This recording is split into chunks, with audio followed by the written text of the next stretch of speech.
श्री श्री कृष्ण बलराम निताय गौर नटराज की जय। हरे कृष्णा कृष्ण कृष्ण हरे हरे, हरे राम राम राम हरे हरे, हरे कृष्णा कृष्ण कृष्ण हरे हरे, हरे राम राम राम हरे हरे, हरे कृष्णा कृष्ण कृष्ण हरे हरे, हरे राम राम राम हरे हरे, हरे कृष्णा कृष्ण कृष्ण हरे हरे, हरे Ram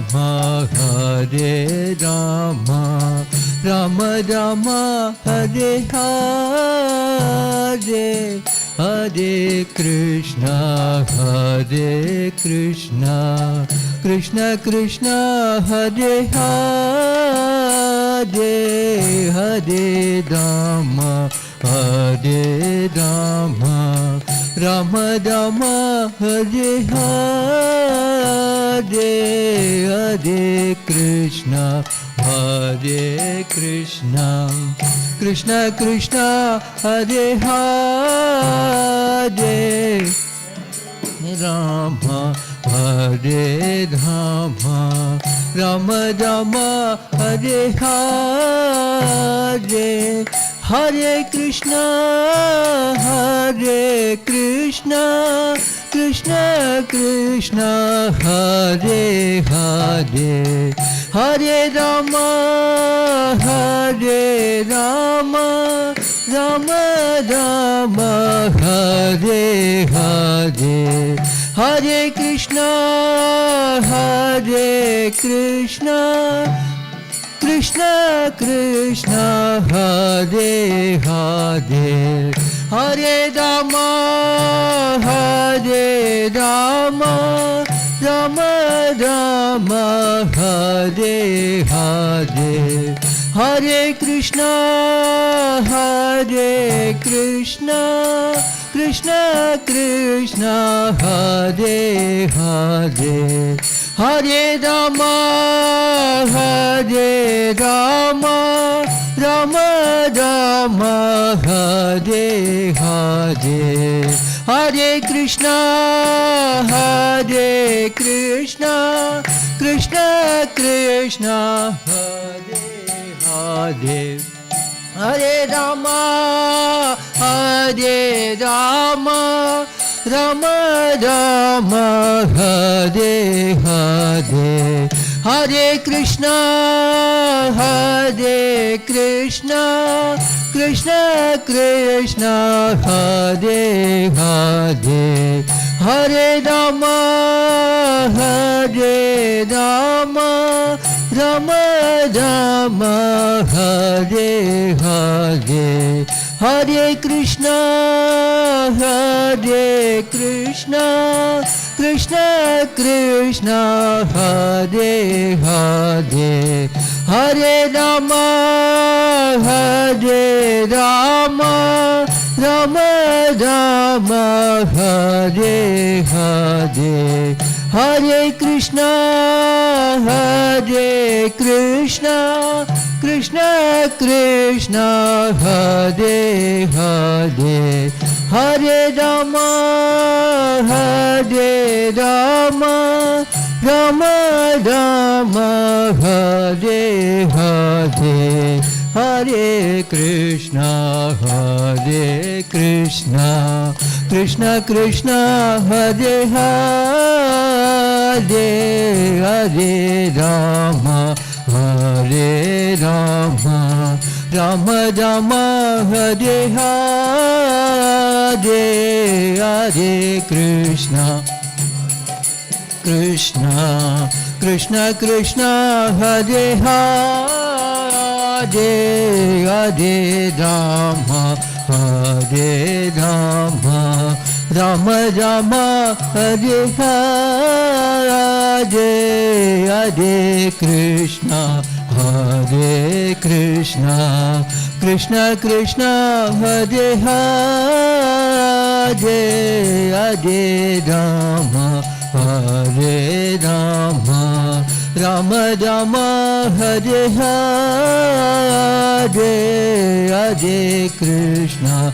Hare Krishna, Krishna Krishna, Hare Hare, Hare Rama, Hare Rama, Rama Rama, Hare Hare, Hare Krishna, Hare Krishna, Krishna Krishna, Hare Hare, Hare Rama, Hare Rama, Rama Rama, Hare Hare, Hare Krishna, Hare Krishna Krishna, Hare Hare, Hare Rama, Hare Rama, Rama Rama, Hare Hare, Hare Krishna, Hare Krishna, Krishna Krishna, Hare Hare, Hare Rama, Hare Rama, Rama Rama, Hare Hare, Hare Krishna, Hare Krishna, Krishna Krishna, Hare Hare, Hare Rama, Hare Rama, Rama Rama, Hare Hare, Hare Krishna, Hare Krishna, Krishna Krishna, Hare Hare, Hare Rama, Hare Rama, Rama Rama, Hare Hare, Hare Krishna, Hare Krishna, Hare Hare, Hare Rama, Hare Rama, Rama Rama, Hare Hare, Hare Krishna, Hare Krishna, Krishna Krishna, Hare Hare, Hare Rama, Hare Rama, Rama Rama, Hare Hare, Hare Krishna, Hare Krishna, Krishna Krishna, Hare Hare, Hare Rama, Hare Rama, Rama Rama, Hare Hare, Hare Krishna, Hare Krishna, Krishna Krishna, Hare Hare,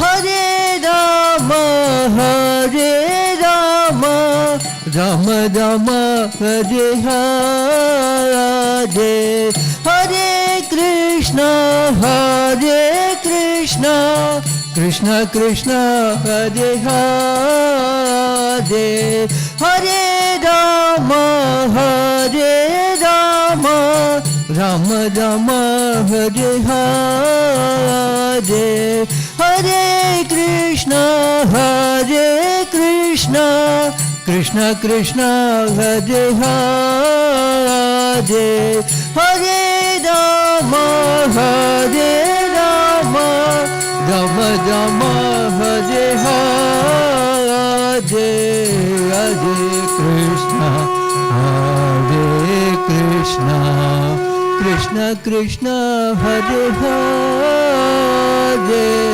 Hare Rama, Hare Rama, Rama Rama, Hare Hare. Shri Shri Krishna Pranam Nitai Gaur Nataraj Ki Jai.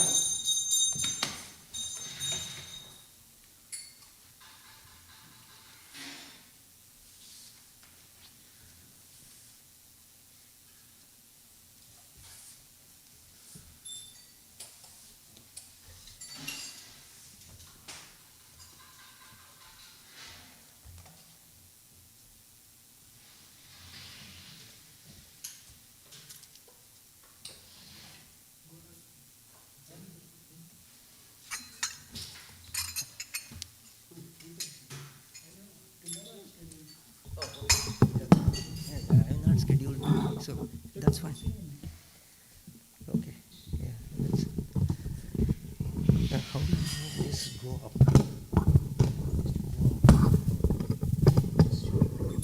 Okay. Yeah. Can you put this board? Can you put this board?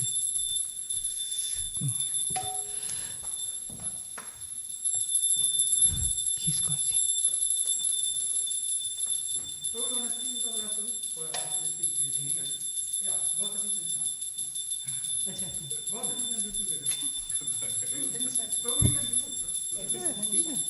I'm okay. कि बजयो जय घोरा चांदेर आरती कुशोभा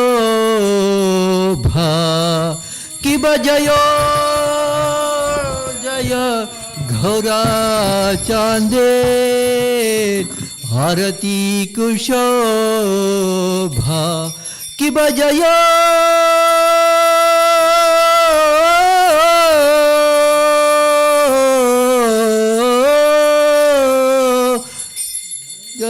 गोरा चांदेर आरती कुशोभा झाना बितट बने जग मन लोभा झाना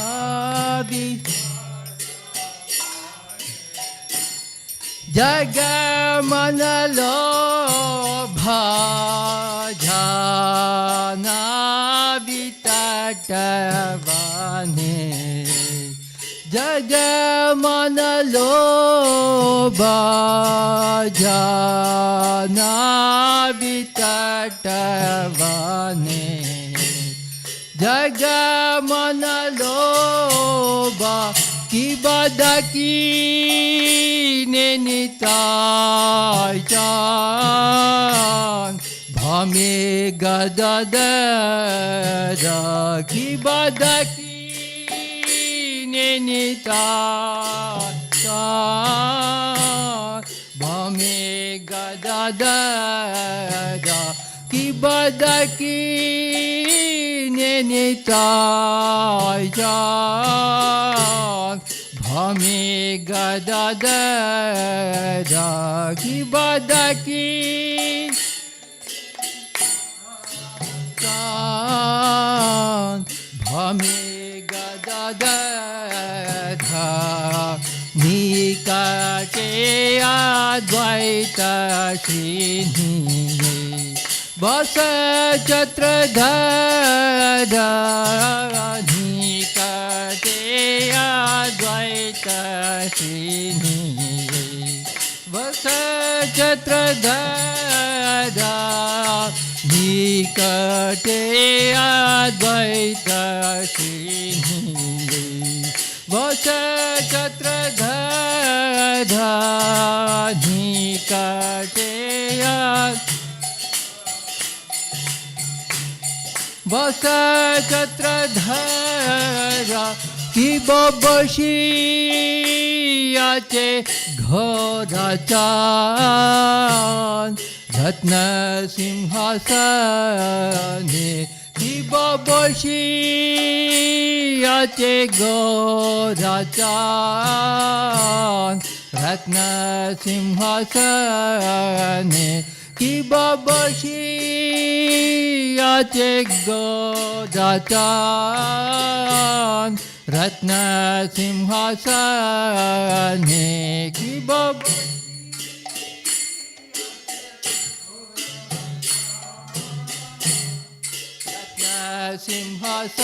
Simhasane Arati kore na Brahma Adi devagane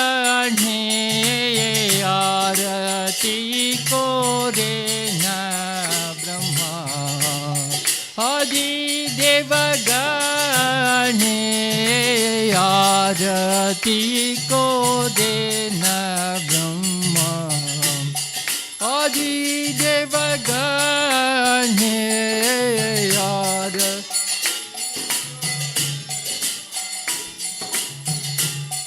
Adi devagane Kibanada Hadi Adi Kori Chamaradulaya Kibanada Hadi Adi Kori Chamaradulaya Kibanada Hari Adi Kori Chamaradulaya Kibanada Hari Adi Kori Chamaradulaya Sanjaya Mukunda Bashu Goshadi Gaya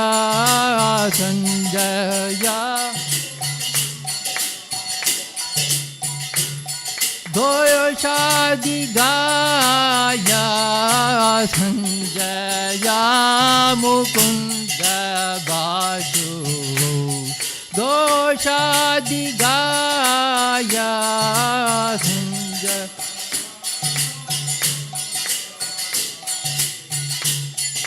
Goshadi Gaya Kibashanka Baje Ganta Baje Baje Karatala Kibashanka Baje Ganta Baje Baje Karatala Kibashanka Baje Ganta Baje Baje Karatala Kibashanka Baje Baje Karatala Madhura Mridhanga Baje Paramadasala Madhura Mridhanga Baje Paramadasala Madhura Mridhanga Baje Paramadasala Madhura Mridhanga Baje Paramadasala Madhura Mridhanga Baje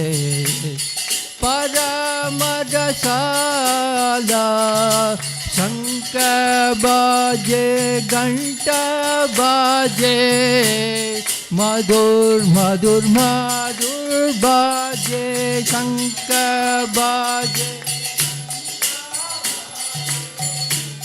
Madhur Madhur Madhur Baje Shankha Baje Ghanta Baje Madhur Madhur Madhur Baje Shankha Baje Ghanta Baje Madhur Madhur Madhur Baje Shankha Baje Ghanta Baje मधुर मधुर मधुर बाजे शंख बाजे घंटा बाजे मधुर मधुर मधुर बाजे निताय गौर हरि बोल हरि बोल हरि बोल निताय गौर हरि बोल निताय गौर हरि बोल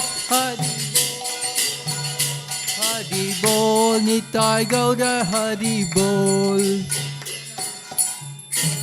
कि बहु कोटि चंद्र जीनी भदन उज्ज्वल कि बहु कोटि चंद्र जीनी भदन उज्ज्वल घल देशे भनमाला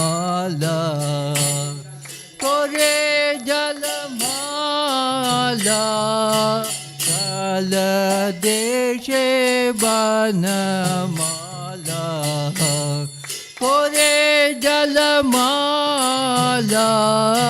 घल देशे बनमाला कोरे जलमाला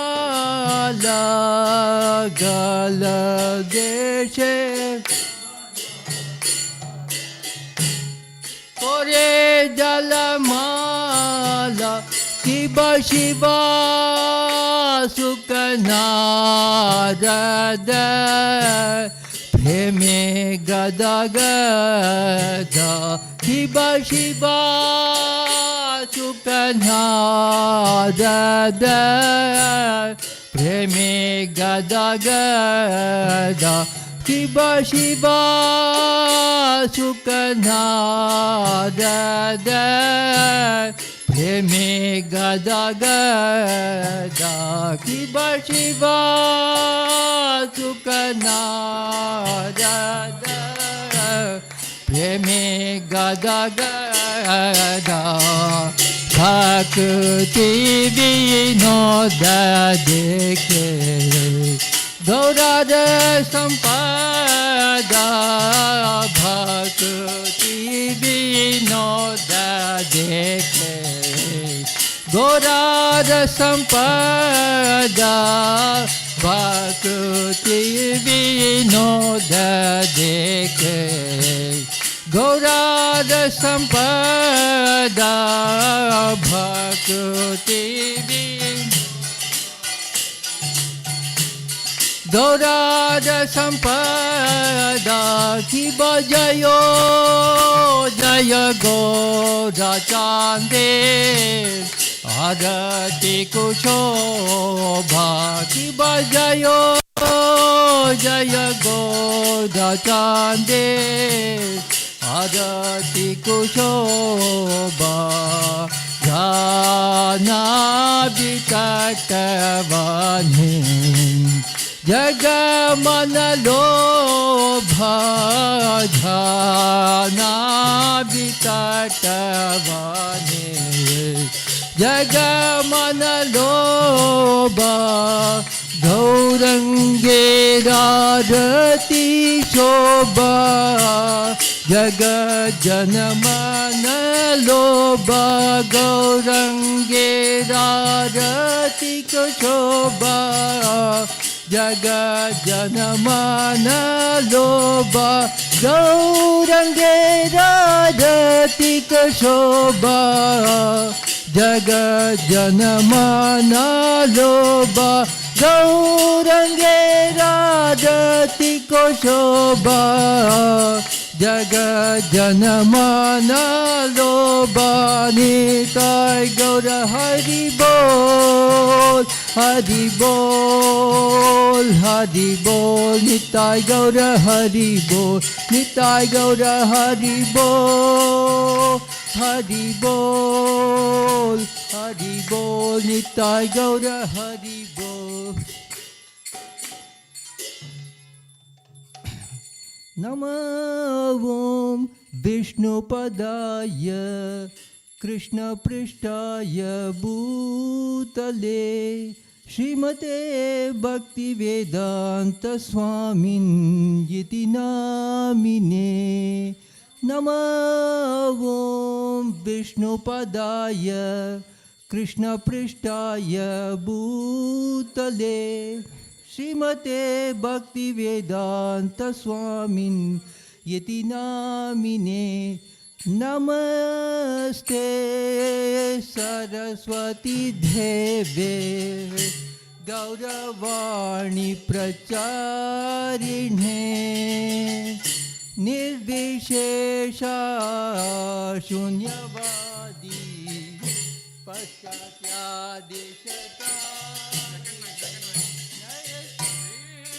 कृष्ण चैतन्य प्रभो नित्यानंद अद्वैत गदाधर श्रीवासादि गौर भक्तवृंद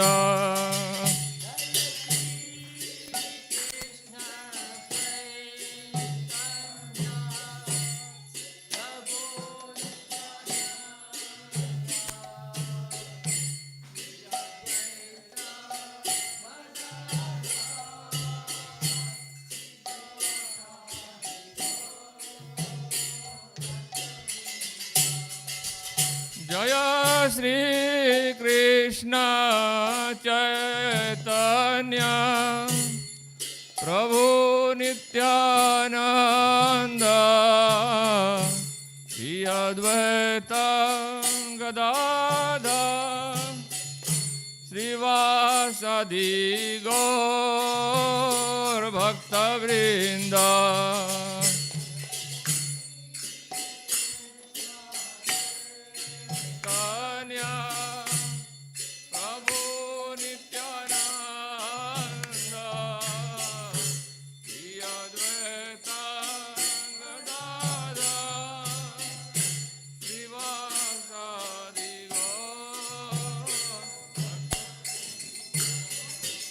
जय श्री कृष्ण चैतन्य प्रभु नित्यानंद श्री अद्वैत गदाधर श्रीवासादि गौर भक्तवृंद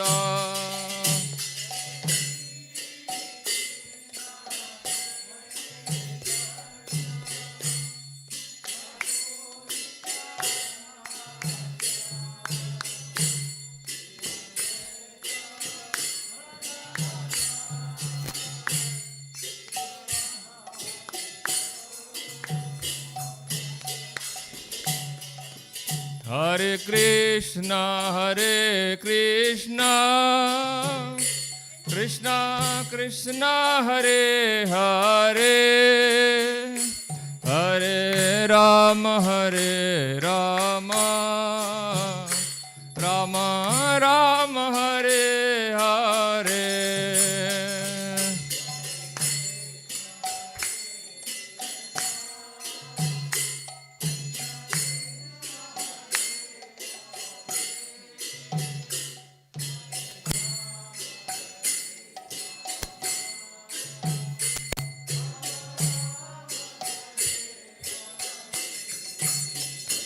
Hare Krishna, Krishna Krishna, Hare Hare, Hare Rama,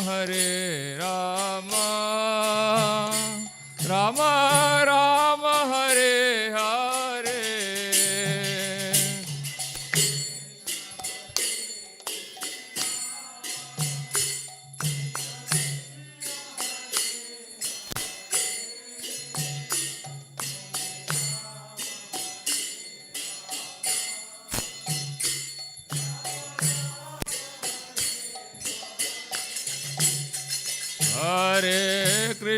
Hare Krishna, Krishna Krishna, Hare Hare, Hare Ram Hare Ram Rama Rama Hare Hare Hare Krishna Krishna Krishna Hare Hare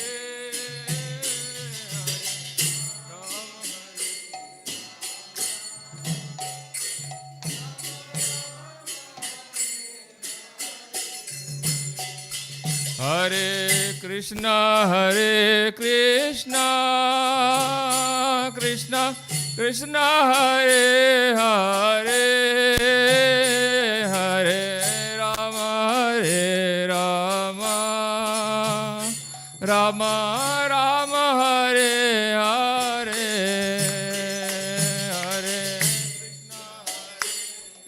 Krishna Krishna Krishna Krishna Hare Hare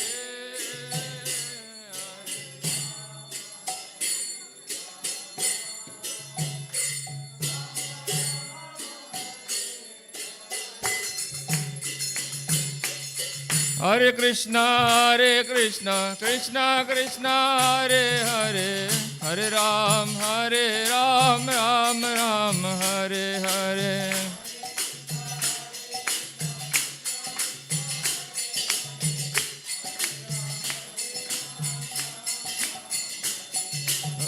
Hare Krishna Krishna Krishna Hare Hare Hare Ram Ram Ram Hare Hare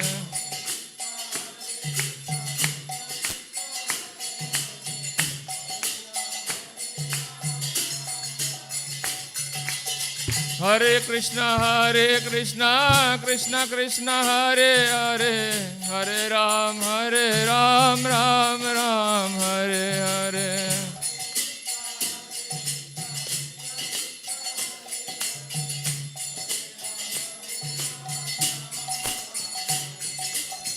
Hare Krishna Krishna Krishna Hare Hare Hare Ram Ram Ram Hare Hare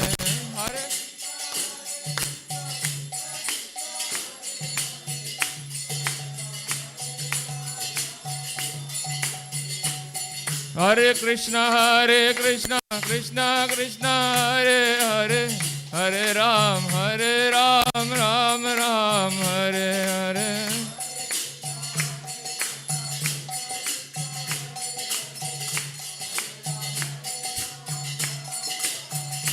Hare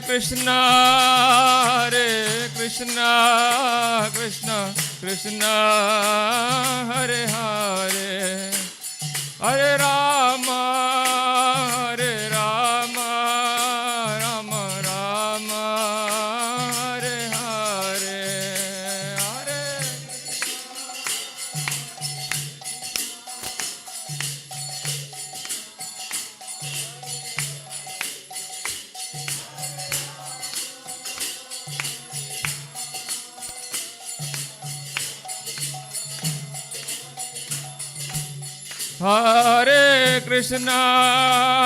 Hare Krishna Krishna Krishna Hare Hare Hare Rama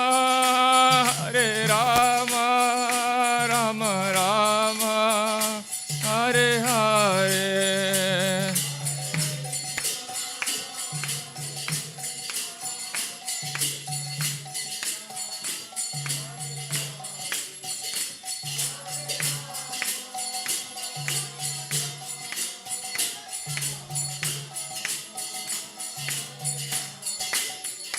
Jaya Krishna Balaram Jaya Krishna Balaram Jaya Krishna Balaram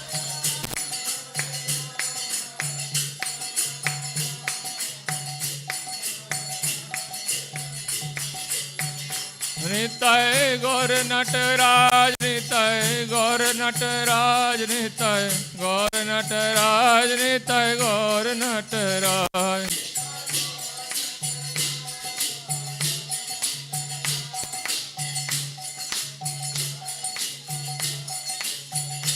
Jaya Jaya Prabhupada, Prabhupada, Prabhupada, Jaya Jaya Prabhupada.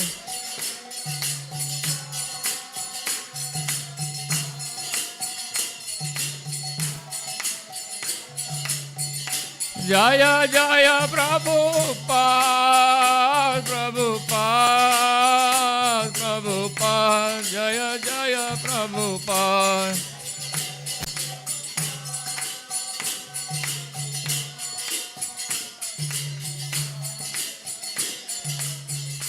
Jaya Jaya Gurudev, Gurudev, Gurudev, Jaya Jaya Gurudev.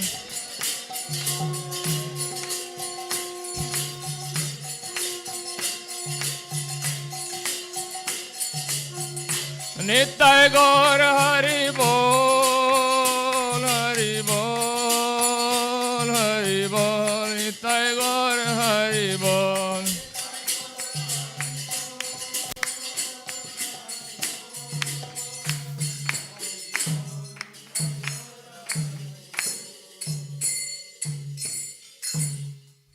Jai Om Vishnupad Paramhansa Parivrajakaचार्य अष्टशत Shri Shrimad His Divine Grace ऐसी भक्ति vedanta स्वामी प्रभुपाद की जय.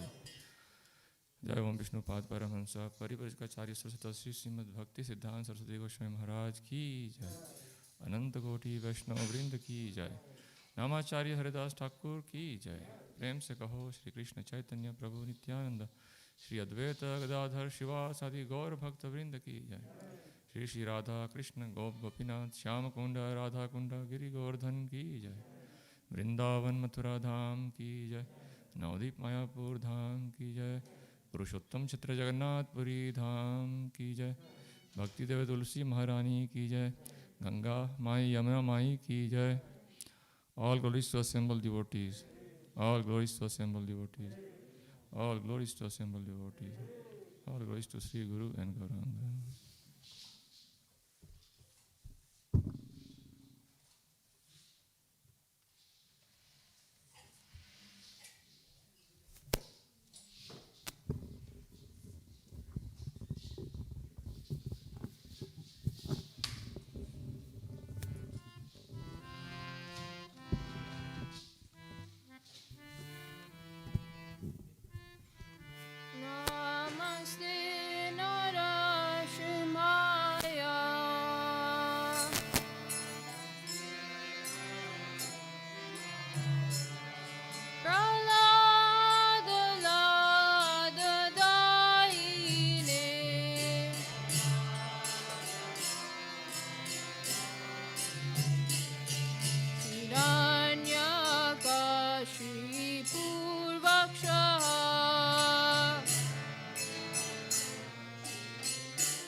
Keshavadita Narahari Rupa Jaya Jagadisha Hare Jaya Jagadisha Hare Jaya Jagadisha Hare Keshavadita Narahari Rupa Jaya Jagadisha Hare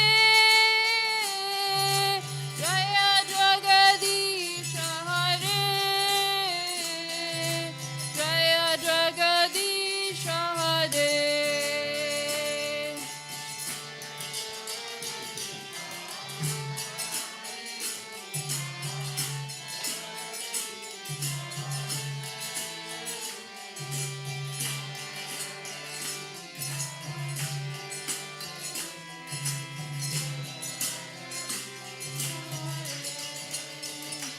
Jaya Narsimhadev, Jaya Narsimhadev, Jaya Narsimhadev, Jaya Narsimhadev.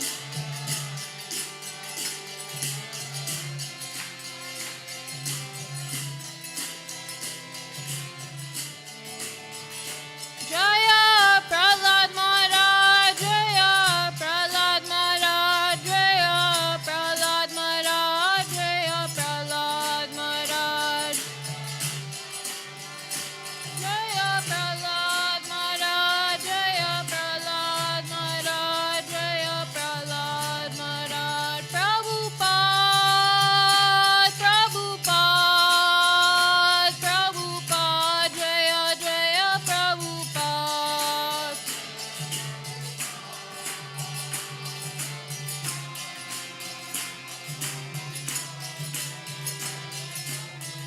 Jaya Jaya Gurudev, Gurudev, Gurudev, Jaya Jaya Gurudev.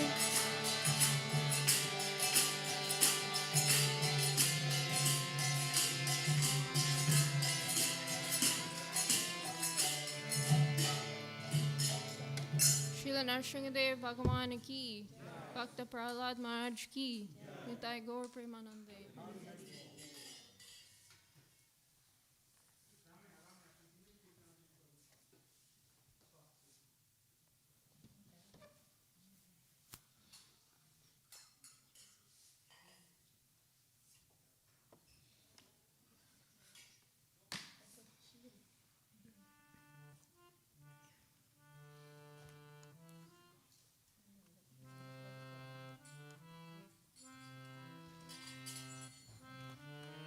Hare Krishna, Hare Krishna, Krishna Krishna, Hare Hare, Hare Rama, Hare Rama,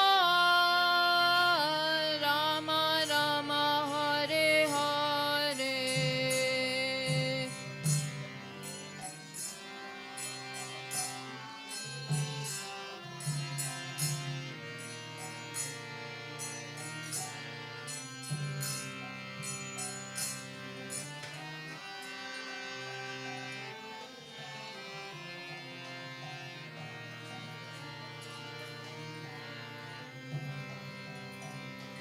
Hare Krishna, Hare Krishna, Krishna Krishna, Hare Hare,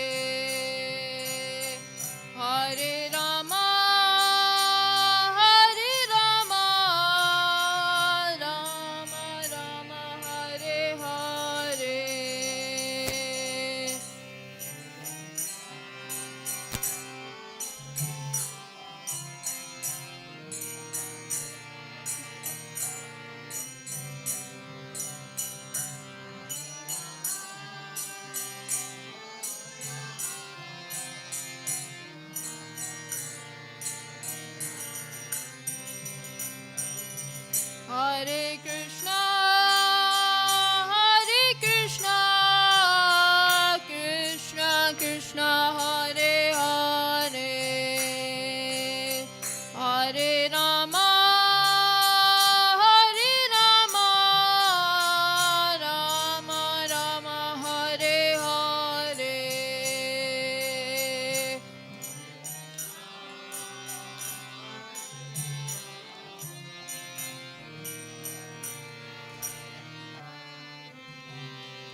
Hare Krishna,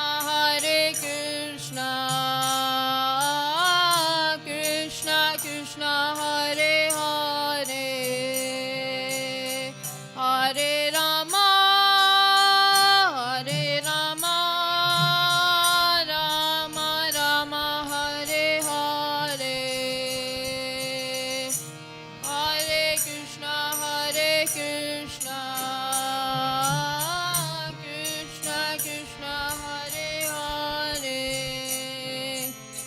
Hare Rama, Rama Hare Krishna, Krishna Krishna, Hare Hare, Hare Rama, Rama Rama, Hare Hare, Hare Krishna, Krishna Krishna, Hare Hare, Rama,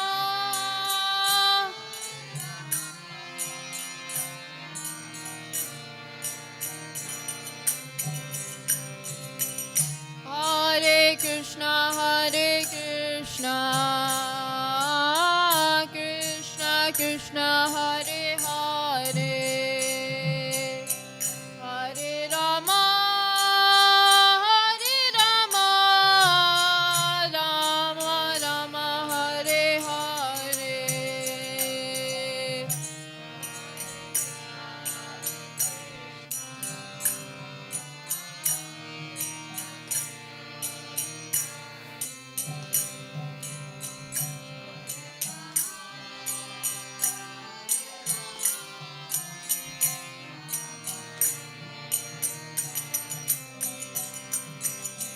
Hare Krishna, Krishna Krishna, Hare Hare, Hare Rama, Rama Rama, Hare Hare,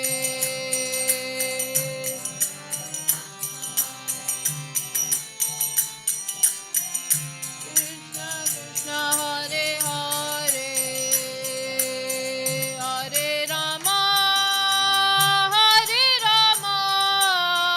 Rama Rama, Hare Hare, Hare Krishna, Krishna Krishna, Hare Hare, Hare Rama, Rama Rama, Hare Hare, Hare Krishna, Krishna Hare Hare, Hare Rama, Rama Rama, Hare Hare, Hare Krishna, Krishna Hare Hare, Hare Rama, Rama Rama, Hare Hare.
Or it's too loud, you can let me know. Yeah. Is there volume on these, or you do it from back there, Prabhu? Control the volume from there? Okay, a little feedback, I think. Huh? Hare Krishna, Okay, Hare Hare Krishna, Krishna, Hare Hare. Hare Krishna. Now the feedback has gone along with the microphone. Hare, that's good there, I think. How's your- Hare Krishna. This is good, right? Okay. Okay. Hare Krishna, Hare Krishna. Little down. Hare, you chant. Hare Krishna, Krishna Krishna, Hare Hare. It's good? Hare Rama, Rama, Rama, Hare Hare. Okay. Hare Krishna, Krishna Krishna, Hare Hare, Hare Rama, Hare Rama. Now it's your chance. It's okay?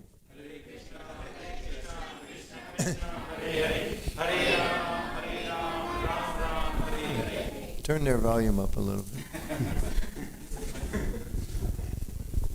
Okay. So thank you all for coming to our Sunday Krishna Fest program. We have opened the temple. Hopefully, Krishna willing, we can continue to serve you all in the temple. It's nice to have Devotees Association in person and serve you all. So today, His Grace Anutama Prabhu is here, and we've been having his association very nicely. And we had Harinam a couple of days back in Delmar Loop, and then yesterday we had a home program, and here we are today. Prabhu is here with us. Yeah, go ahead. So the something different we want to do for today's program, that is an interview format. So we are going to interview, not a job interview, by the way, because Prabhu is in the highest position, already engaged in Krishna service. So I don't think he need another higher job in what he's doing. He is heavily involved in. He's a super busy person, working with many, not only with the temples and different leaders and different aspects.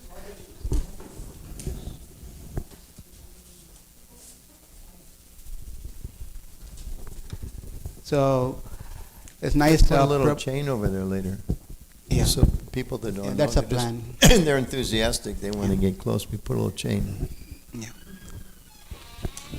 Not an electric fence or anything like that. Just a little chain.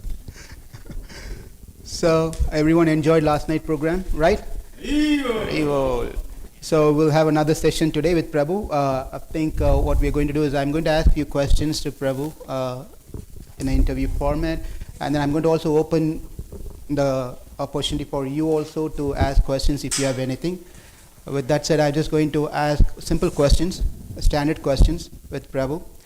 And let's first of all say Hari Bol very loudly, welcoming Prabhu. Hari Bol!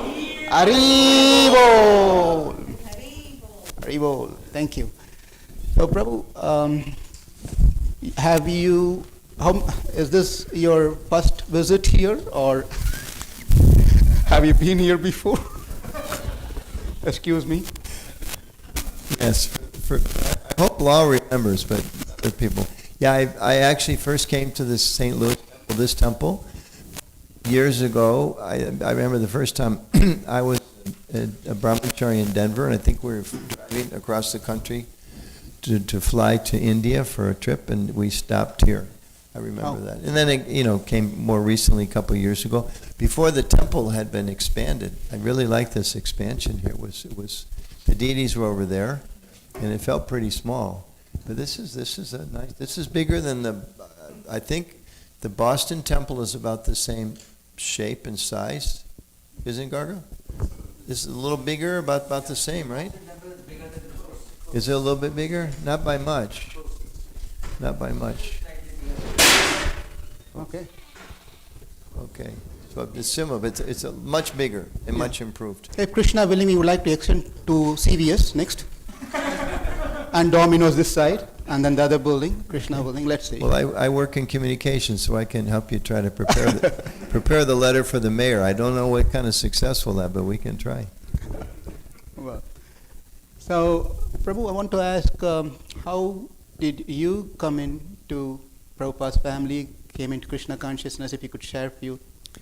Yeah, and these are always nice stories. It's nice that there's a group and you can hear from other people, but since you put me up here on the spot, I'll share a little bit. In fact, I'll mention one time, a nice thing to do maybe sometimes when you have a home program is split into threes and everybody tell how is it you came to Krishna consciousness, because you just learn, and the stories are so amazing.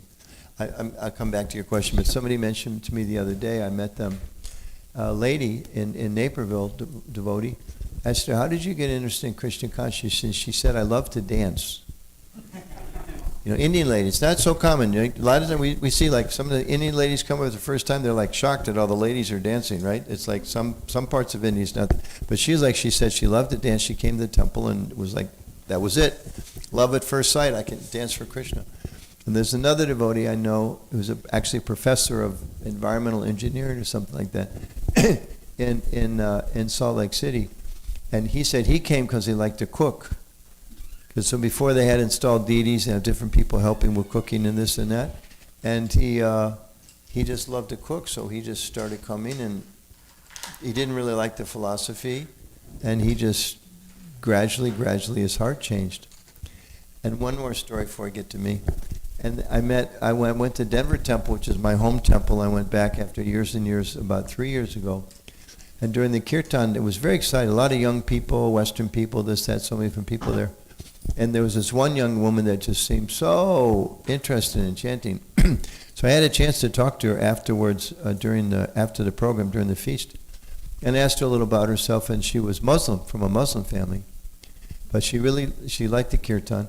And I just asked her, why do you like coming? She started saying, well, because the kirtan, it makes me so ecstatic. And I was inspired by her association. So I started to tell her, well, you know, this is because the holy name is not different from God. And she said, I don't believe in God. I was really shocked. I was stunned because she was so into the chanting. She loved it. And she said she'd come by a bunch of, it wasn't like her first time there. She didn't know what was going on. She loved the chanting and she loved the kirtan, and she just didn't want anything to do with God. And I was thinking, okay, you know, however Krishna catches you, it's fine. So that was an example of somebody that just, the chanting was so attractive to her, and she didn't like the idea of God. I didn't get into why, but that didn't matter. It was like, put him aside. Don't worry about him. Just chant. So I think it's an important lesson for us to remember that different people are attracted by different things. So my story is like a little boring, actually, but I first met devotees in high school. I took a religion class. I had no interest in religion. I did not like religion. I did not like religious people. But my best friends took this class.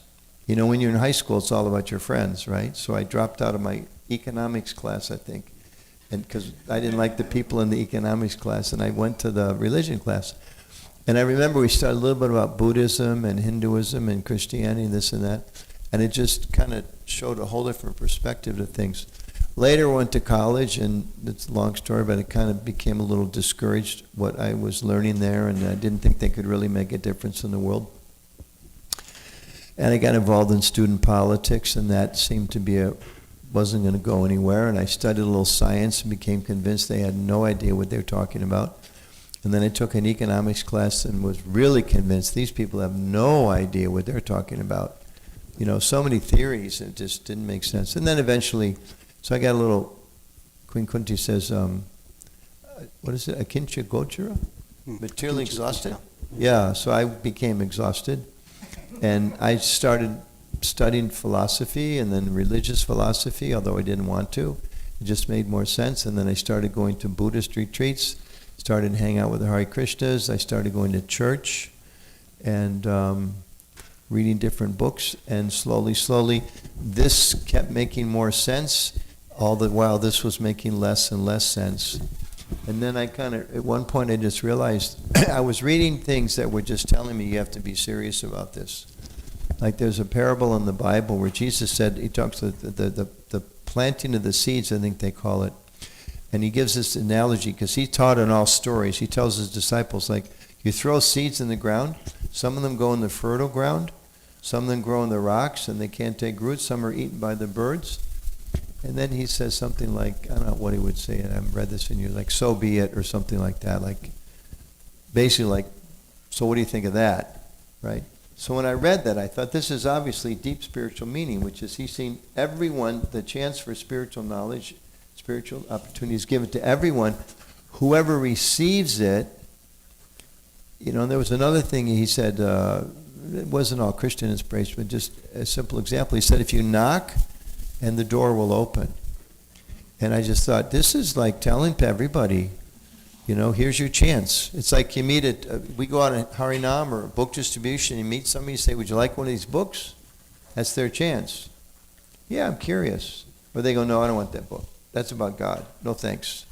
So I want Maya versus I want God. So I just had that sense like, okay, it's kind of like now or never. So then I traveled around the country for a while and I moved into the temple. And I had $75 left from traveling for about 6 weeks. And I had two choices. I could go on a yoga retreat for $75 or I could move into the Hare Krishna temple for free. It's a true story. So being a logical person, I thought, well, if I go on this yoga retreat and I don't like it, then I'm broke and I have to go back and do all the things I gave up because I'm like, I gave up all those things. I'm looking for God. But if I move into the Krishna temple and it's not for me, I still have one more chance. So then the decision was made. I should move into the Krishna temple and see what happens.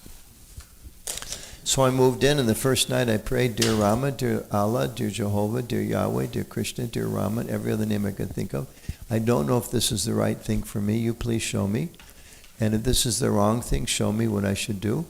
But I'm not going to go back. I promised I'm going to stay here unless I find it's false. I'm not going to leave out of some mundane temptation to go do the same things I didn't satisfy me last time around.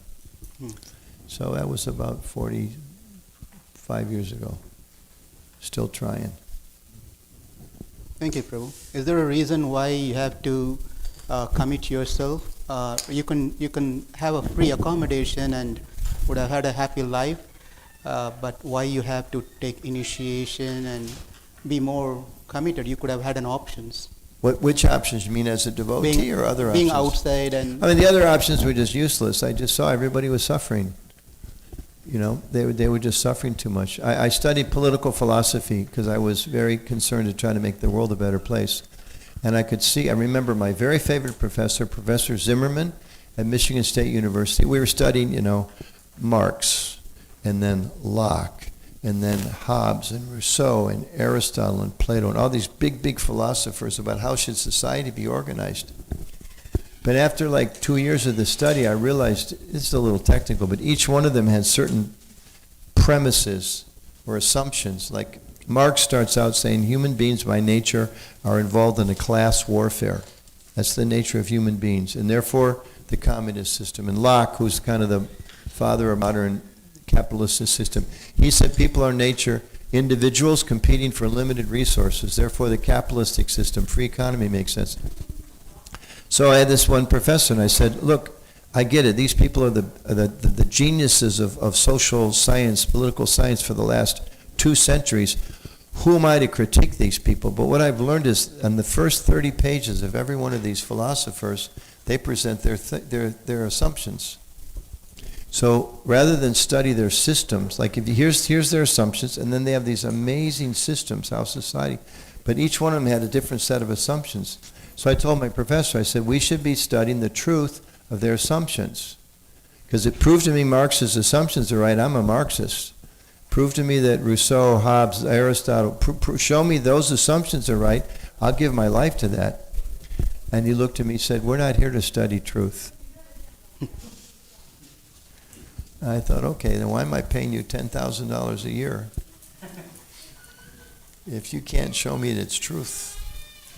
So I quit. Very inspiring.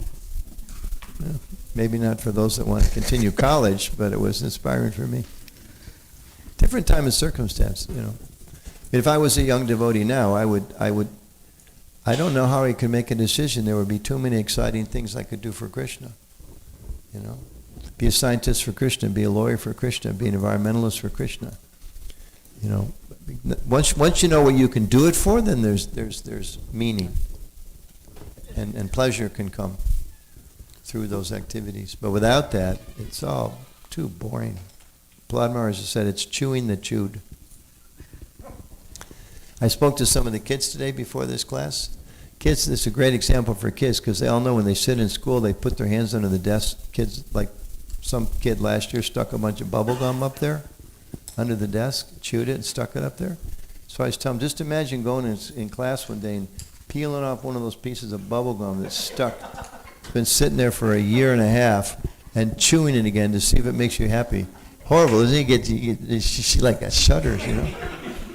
So that's what Prahlad Maharaj says. The material world is like chewing the chewed. We try it, it doesn't make us happy, then we try it some other way, maybe this time. But it just, thoughtful people realize there's something missing. Bhagavatam says it's a pinprick. Right? Like sometimes I mentioned the other day, sometimes they give you a garland. If you visit a temple, they give you a garland. And sometimes there's pins. They forget the pin in there, right? They had it pinned up. And you get this, it's like, something's wrong here, right? Or one store, you get one of these nice, fancy, soft chairs, and there's a pin in the chair, and you just, can't quite get it. So the material world is like that. That's described in the scripture. There's a pinprick. There's something wrong. So. Yeah. Well, do you watch movies, Prabhu? My favorite movie is called The Joy of Devotion. Anybody seen The Joy of Devotion? 50th anniversary film, produced by ISKCON Communications. I'll put in a plug. If you haven't seen it, you should see it. It's a beautiful movie. That's my favorite movie. I don't watch a whole lot of movies. I have 3 grandchildren, and then once in a while, maybe a couple times a year, we'll go to their house and they'll want to watch a movie. And generally, I find that movies designed for 12-year-old boys aren't the most exciting things to do with your evening, but sometimes you have to do that with your kids.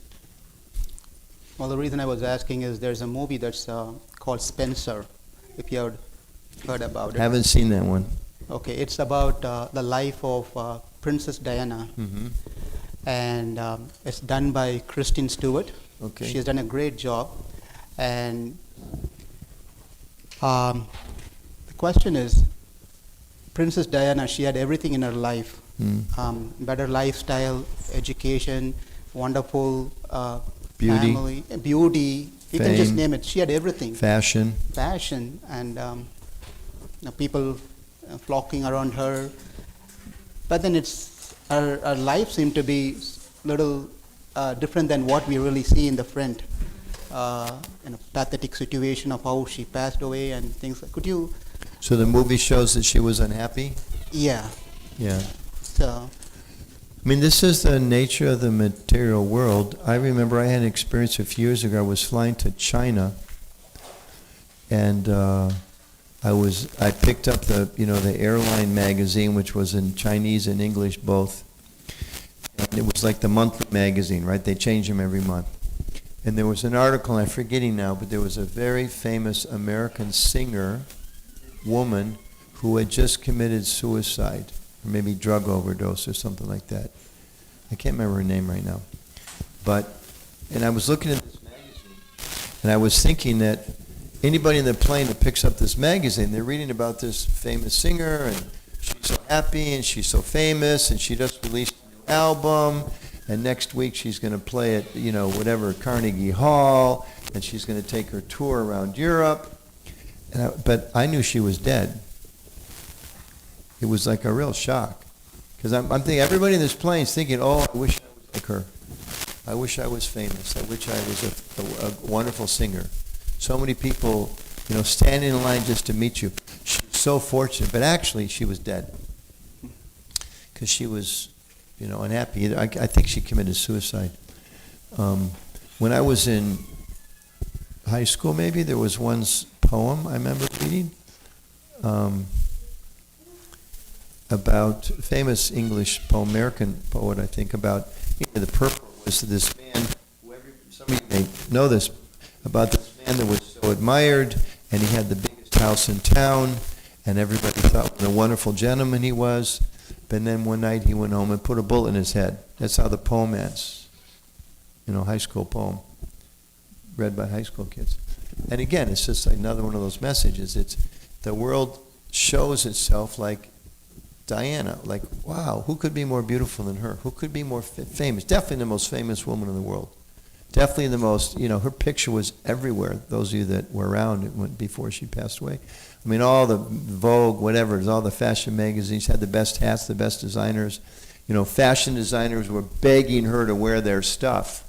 That kind of a thing. Can I design a $40,000 dress for you? But she ultimately there was no love in her life. We know that particulars, her husband had another woman, and so that's just another example for spiritualists that this material world, sukha dukkha, there's happiness and there's distress. So her life's a great example of that. If somebody like that is not happy, what am I going to get in my little, we may think, okay, I'll be happy if I get my hair done. Well, but nobody's going to be chasing me with a camera to see my new look, right? But even if they were, she's unhappy. So I think that's the message there. And of course, as devotees, we don't take that to an extreme. Sometimes people think, well, you Christian people, or your philosophy is so pessimistic. Our philosophy is not at all pessimistic. It's the most optimistic. Because we understand, I don't expect complete happiness out of the material energy. I live in the world. I accept the happiness that comes, and the distress that comes, but I use it to connect with Krishna. And so, practically devotees, we do everything that materialistic people do. We just add Krishna, right? You have a nice car, you just put Krishna's picture on the front. You remember who it belongs to. You go on a vacation, instead of just going, wow, look at the sunset, we think, wow, look at the sunset, and just imagine one day meeting face to face the artist behind the sunset. Wow. Right? Etc. But usually when we see someone like that who's beautiful or who's highly qualified or very wealthy people living in a better house than what I am living, a better car, what is the reason that we immediately, our mind goes towards, I wish I had that one. Mm-hmm. So how can we deal such situation? Yeah, the mind is always going there. Even in the secular world, they say the grass is always greener on the other side of the hill. Isn't it? I mean, everybody knows it. Your mind is always the grass. When I was a child, you mentioned movies, I'll go to TV. How's that? We'll go to television. I don't know if they still show these reruns, but there was this, I was a kid like in the 60s. So there was this TV show from movies made in the 1940s, so we're on, 80, 90 years, called The Little Rascals. You ever heard of The Little Rascals? Or like Spanky and Our Gang. Remember that, Gaga? So there was this, crazy urban kids, poor kids, and they just did all the funny, stupid things that everybody would laugh at. So one of the scenes was they had their own transportation system. Anybody remember their transportation system? Remember how they got around town? They had a cart, right? Remember what powered the cart? They had a donkey. They had a little cart, like all the 10 kids would pack in, like making a joke of everybody packed into a telephone booth or something. And they had a pole. And then the end of the pole was a string, and the end of the string was a carrot. And they'd all pile on, they take off the brake, they lower the carrot in front of the donkey, and he would just take off. And then with whatever technology they had in those days, they would speed up the film. So he's, his feet are running artificially fast. And they'd zip all around town, and they'd get where they wanted to go, and they'd lift up the carrot, and he would stop. That's what material life is like. Because he sees the carrot, he takes a step. What happens to the carrot? Because it's tied to his back, right? When he takes a step, what happens? It moves. Every step he takes, it moves. So he starts running after it. And he keeps running and running and running. And the Bhagavatam gives the example, famous, fearsome example of the animal. Oftentimes the deer wanders to the edge of the desert, and in the distance he sees a mirage. He thinks he sees water. And most of us don't live near the desert, not here. We've all had the experience, you're driving down the road and you look off in the distance, especially in the summer, what do you see? There's like lake out there, there's water. You know there's no water there because we have human intelligence. But describe animals sometimes, they see the water on the edge of the desert. They run into the desert because they're thirsty. But then the water's moved. And then they chase it further and further and further. Eventually they just die of thirst. Now, human beings meant to stop and think, wait a minute, this is a desert. There's no lake out there. Or even I followed the first lake, but now it's moved. That second one's probably not there. What's the other alternative? So that's the spiritual analysis that's meant to be. In every religious tradition, that message is there. This is not your home. Look for something else. Don't follow the mirage. So, and we have evidence. We see, again, like, Princess Diana in the 20th century, probably one of the most beautiful, the most famous, the most sought after personalities in the world. And she was very unhappy. And there's a lot of them. George Harrison, one time, you talk about, wanting to meet these kind of people. George Harrison one time wrote with the Beatles, when he became so famous, he got to meet, he said we became so famous, we got to meet all the people everyone wanted to meet and realized that they weren't worth meeting.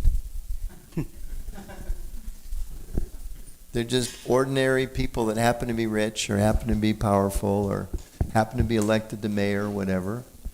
So, of course, and again, it doesn't mean we become cloistered. That's not our philosophy. But as far as thinking, if I had what they have, I would be happy. That's just our mind playing a trick on us. That's just a trick. It's a powerful trick. A very, very powerful trick. Yeah. Thank you. Prabhu. I'd like to talk about the current situation in the world, not just St. Louis. Overall, we all know what's going on for more than... So you're not having problems in St. Louis? We do. That's what I'm going to talk about now. Okay. Ask you about. So there's one doctor, a famous doctor by name Stephen Brown, and he just said that recently in ICU, in just one shift, there were so many people were dead because of the corona. He was just said that in the school, medical school, they teach the doctors, to be doctors, that you should not be taking anything home from the hospital mentally. It's going mentally, it's going to disturb you at the home, and family life will leave the stress and the suffering behind. Yeah, that's something they teach in the college. So now, this doctor who said this was crying out, full of tears, because he couldn't take it any further on that night, the shift that he did, where many people were dying is in St. Louis because of the corona. We hear in Bhagavad Gita, Krishna says, Aham Atma Gudakesha, meaning I am the super soul situated in everyone's heart. And the question is Krishna present in corona too? If so, then how do we understand and how do we see this corona stuff, Prabhu? Prabhupada uses the term transcendental knowledge. I'm not sure what the Sanskrit would be, but transcendental knowledge. So knowledge that transcends the ordinary. So our ordinary conception is, I'm living in this world, and while I'm here, I should enjoy the resources of this earth to my fullest extent.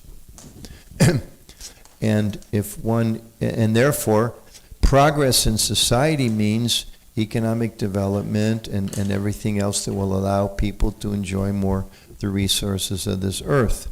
And if you go one step further, then it's if there's a God, he should be or she should be helping me enjoy the resources of this earth. And if there's some problem in that, that means one, either God's not there or God's not a nice person. There was a well-known book by a Jewish philosopher, rabbi, a few years ago. I think it was entitled "Why Bad Things Happen to Good People." And I didn't read the book, but what I understood from people that I've talked with about it, he came back and said there's only two choices. He said, if we believe in God, either God is not all-powerful or God is not all good. Because how could God be all-powerful and all good when there's corona? You know, when there's, and that's just the latest. I mean, go back, you know, the Spanish flu, right? We all hear about World War I and how many millions of people died. That was nothing compared to the Spanish flu, which came just after that, killed many, many more people, as far as if I have my numbers right. So, you know, you hear these things, so God's either not all good or he's not all powerful. So then he decided, I want to believe that God is all good, so I believe he's not all powerful. That was how he reconciled it in his brain. That's what his whole book's about. God wants to help you. It's like having a loving uncle that doesn't have all the connections that he says he does. So you ask him to help you whenever he can, and he does his best. But don't expect too much. You know? So that's in a sense, that's the logical progression from a mentality that I'm in this world for whatever reason to, you know, the best I can do is enjoy. The Vedic perspective, the Vaishnava perspective, the Krishna conscious perspective is it's a little kind of tough love, and sometimes it's hard for people to swallow. The Vedic conception is this, not just Vedas, they're in other traditions. This is not your home. We're in the wrong place. We made a big mistake. That's our philosophy. We made a big mistake. We shouldn't have come here in the first place. We misused our free will. And, you know, sometimes, like my false ego, it's hard for me to accept this, but the Shastra state, we're in a prison house. It's a reform school. Now, you know, if you go to some place that's a reform school, and all the, you know, the young men or women start complaining, well, you know, it's not nice here. We don't get all the free time we want. Well, that's out there. You don't get free time in here. You can get there again. If you want free time, you got to like follow the rules and learn to be a good citizen again, and then you can take full advantage. So with that in mind, it's easy to understand what the suffering is all about. And I think that's an underlying, just a principle for us to understand, is that the suffering in this material world has an ultimate purpose, which is to help convince us this is not our home. And this is not the place to be happy. And again, sometimes it's kind of like a tough one to follow. But if we're honest with ourselves, we have to admit that a lot of times we don't learn things until we suffer. Yeah, I don't like that part of our philosophy myself. I'm like always telling, you know, Krishna, couldn't you figure some other way to do this? But, I mean, let's be honest. Why are you all going to obey the speed limit on the way home tonight? 2 reasons. 1, you don't want to get a ticket, which means you're going to suffer. 2, you don't want to get in a car accident, which means you're going to suffer more. If you weren't going to get in a car accident, possibly, and you weren't going to get a ticket, you'd break every law in the book. Maybe there's a few people, because I'm a moral person, I do what I'm told. Most of us, that slap of the wrist, right? So, same way. So, back to your question a little more directly, Prabhupada, it talks about in the Srila Prabhupada Lilamrita, Prabhupada was in Calcutta when the Japanese were bombing Calcutta in World War II. And everyone was telling him, you know, turn off the lights and go in the, Prabhupada said, I'm going to finish my prasadam, if you remember the story. And then Prabhupada describes, he said, I was thinking that this bomb, this is also Krishna. It's also Krishna. It's his energy. It's a representation of him. It's his power. And Prabhupada says, I was thinking this is also Krishna, but this is not a very lovable form. Not a very lovable form. It's like Arjuna, right? Show me the universal form. He showed him the universal form. And then it was like, okay, can you please take that away now? You know, I'm convinced. I'm convinced you're God, right? So in a similar way, our acharyas teach us, the Shastra teaches us that this world is a place for us to come. We had a desire. Bible, same thing, you know, the soul, Garden of Eden, you're in a perfect place, and Adam says, hey, let's try something different. So the Bhagavatam, same way, we're with Krishna. Our philosophy is that we had a choice to be separate from him. We chose to come here. And because he is the original source of all pleasure, you know, it's kind of like, say some of the ladies here made like something really, like your husband's favorite dessert, and he comes home from work, just as an example, and you tell him whatever. I use like, okay, for me, like, you know, there's apple pie and ice cream in the refrigerator. I go, wow, that sounds wonderful. Where is it? And my wife says, it's in the refrigerator. And I look under the sink. And then she says, what are you doing? It's in the refrigerator. And I go look on the porch. And then she says, it's in the refrigerator. And I get in the car and I go for a drive. You know, it's like, it's in the refrigerator, right? So like, satisfaction of the soul is in our connection with Krishna. And we're looking everywhere except with Krishna. And then we complain. Why? You know, I get mad at my wife. Where's the apple pie? You know, it's in the refrigerator. You know. So Krishna says, I'm the source of all spiritual material worlds. Everything emanates to me. Right? The wise who know this perfectly engage in my service with all their hearts. Right? Etc.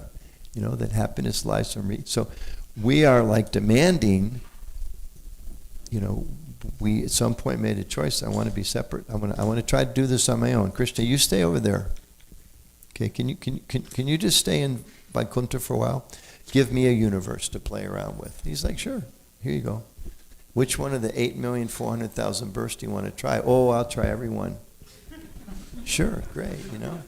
You want to fly like a mosquito, you want to dive like an eagle, you know, you want to go underwater and, you know, just devour everything that fits in your mouth, right? But if you make that choice, that's a fair choice. But if you want to live in a place where you can devour everything that fits in your mouth, well, there's somebody behind you with the same philosophy. They want to devour everything fits in their mouth, and you're just the right size. And that's where all the suffering comes from. We've chosen to be in a place where everyone's trying to compete to be the center. Like they have this game, King of the Hill. You know that game? Most games you work as a team and you try to collectively win. King of the Hill, it's all about you want to succeed and everybody's throwing everybody else down. They're grabbing each other by the foot and by the throat. You know, they're just trying to get to step on them because I want to be number one. That's the material world. Now, of course, it varies. There's a lot of pious people. There's a lot of good organizations trying to do good things. There's a lot of spiritual philosophies, even secular philosophies trying to elevate people. But at the bottom line, it's based on people thinking I can enjoy separate from Krishna, and that forces us into competition with each other. Which leads back to Corona, which is, it's hard to put our finger sometimes. Like, you know, we know this is a difficult world. Sometimes we don't know exactly why certain things happen. We know why the climate's heating up. They finally admitted that. You know, we can't have unlimited consumption and unlimited destruction of the planet without getting reactions. So some things we do get reactions. You know, a lot of times people are like, why is there so much cancer? Well, what do the doctors say? Stop smoking, stop drinking, stop eating meat, there'll be less cancer. Doesn't mean there'll be no cancer, but stop smoking, stop drinking, stop eating meat, there'll be less cancer. It's like, well, no, I want to smoke, drink, eat meat, and not have cancer. Well, sorry, you know, it doesn't work that way, you know. So some things we can understand causally, some things we can't, you know, but as devotees, when we face those kind of situations, we try to remember that actually Krishna is our best friend. He knows what's best for everybody. Some things are very difficult to understand, and other times we look back at some of our most painful experiences in life, and we realize, actually, I learned something from that. That happens a lot of times. There may be some that are just too difficult. I'll share a story. Sure. I went to a seminar one time, why good things happen to bad people. It wasn't that author, it was a devotee using the title. And they were talking about, in a group, like this is a devotee who does like counseling. And she went around and asked let's everybody share what you can, some suffering you've had. And let's talk about how do we process that suffering, how do we go through it, and different people told different things. One woman told this story that put everybody in tears, which was, she explains to a devotee, her son was a elder teenager, or maybe 20 or something like that. He was walking with his girlfriend along the railroad tracks, and they heard a train coming from the distance. So being kids, you feel a little invulnerable. And they just thought, well, let's wait and see how close the train can get. Trains are very loud. Because the train was coming that way, they didn't see there was one coming behind them. And at the last second, boy and a girl inside, he realized, they realized the train. He pushed her out of the way as hard as he could, and he got hit by the train. Got instantly killed. So you're there talking about, my mom died at 65, and I hope she lived longer. And somebody else is like, my dog died. Somebody else like, I had a fire in the house. It's things that suffered. And then this woman shares her story, and you just think, oh, Krishna, how sad. Everybody was in tears, and they were talking about it. How do we deal with that kind of grief? How do you deal with that as a devotee? These kids were devotees. How could Krishna possibly take them away? So much pain. What did the mother do? Krishna, I surrender to you, whatever you want. So it's difficult. So then, at the end of it, I remember her concluding words were, maybe it's a 2-hour session. She said, well, when I think about this, she said, I would give anything to have my son back. I'd give an arm, I'd give him my life, because I'm old, why didn't he get to live? She said, I would give anything to change that. Because she was asking the facilitator, was there anything that good that came out of your suffering, anything that you learned? And when it came to her, everybody's thinking like, oh, Krishna, this is going to be painful. And then she said, the thing that I've learned is that I've realized in the pain of feeling the pain of the loss of my son, realizing that I'm just an insignificant mother, a jiva. And if I feel this much pain and separation and love for my son, how much love Krishna must feel for us. So it was like, that stayed with me for 25 years. Like she said, I'd do anything to have him back, anything. And if anything at all came out of this, it's just like this intense realization, if I said, I'm an insignificant person, but so much love and so much pain, separation in my heart, what does Krishna feel for us? So sometimes we don't have answers, but we get some insight. We'll be right back in 30 seconds with a short kirtan. Hare Krishna, Krishna Krishna, Hare Hare, Hare Rama, Rama Rama, Hare Hare, Hare Krishna, Krishna Krishna, Hare Hare, Hare Rama, Rama Rama, Hare Hare. Welcome back. Our interview with His Grace Anutama Prabhu. That was the best commercial I've ever seen. I thought he was going to sell us Alka-Seltzer or something. I didn't know what he was doing there. Well, we are going to open up the discussion to the audience sitting here. So please feel free to ask questions, and Prabhu will answer your questions. I'll try to answer your questions. And we'll go for another 15 minutes. Anyone, please? Yes, Prabhu. So, I like the way you describe how you came to Krishna consciousness. I was thinking in my mind how, like Gopakumar was doing spiritual, going to each spiritual run to catch Krishna. And you are like catching all this Maya, and then finally you say, okay, forget it, all these are bad, and then you started coming to the spiritual path. I like that, the way you understood it. So one question I have is like, how did your parents feel when you came to, a different culture altogether, right? It is a totally different culture. I just gave a class for the kids, and they asked the same questions. So when I moved into the temple, and I was in Colorado, my parents lived in Detroit, and I guess I wrote them a letter. Maybe I called them, probably wrote a letter in those days. My father sent me in the mail a Time magazine, and he wrote on the cover of the Time magazine, "Come back to the real world." I wish I'd saved it, it would be a real memento. But that was his perception. And I think if I'd become a a Catholic monk he would have felt the same way.